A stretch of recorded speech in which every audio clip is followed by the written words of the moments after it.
Stand clear of the closing doors! In this video, I'm excited to share my experience and thoughts on Washington, D.C. and why it sucks. Before we begin our ride, let me introduce myself. I'm Transit Nomad, a world traveler, business owner, music composer, filmmaker, and life coach on a mission to explore cities through the lens of public transportation. Please consider paying your fare by liking and subscribing or buying me a coffee using the link below. All aboard, let's go!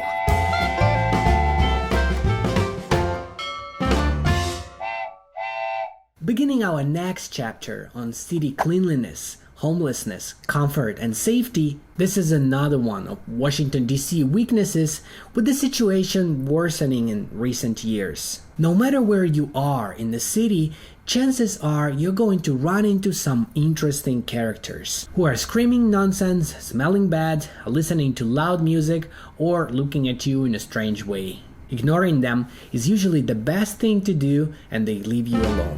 But their presence definitely makes exploring the city a lot less enjoyable, to say the least. While this problem is not unique to Washington, D.C., I expected it to be cleaner than other cities since it's the capital and the face of our nation. But I was wrong, and in addition to some people being loud and not behaving well, some city streets are also covered with trash that makes you feel like you are in a third world country.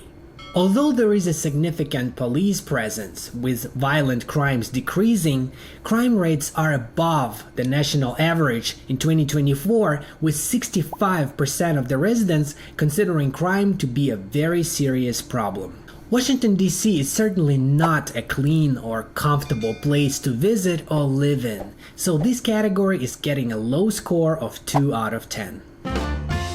Moving on to the next category of city design, aesthetics, and architecture, I must say that Washington, D.C. is not a well-designed city, and it doesn't feel like it was created for people to enjoy. There are sidewalks, but the distance between important buildings is huge, with boring landscaping and nothing interesting to see or do in between.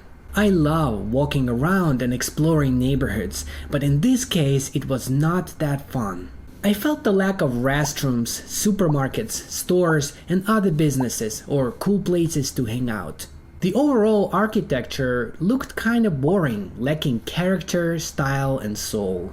Most residential buildings didn't stand out either. It was definitely not as beautiful as New York or Chicago, not to mention many other European or Asian cities. It felt like the city was created artificially for politicians to work rather than being built naturally for people to live. Of course, there are some beautiful landmarks that are totally worth visiting, such as the Capitol Building and the Library of Congress. But those are rather exceptions, and it's definitely not like there is always something to look at no matter where you go in the city. If you are planning on visiting Washington, D.C., you should definitely do some research and know where you're going. National Mall and the area around it is pretty big, and everything is much more spread out than it might seem. Be sure to research your options before your trip so you don't have to waste time on that while being in the city.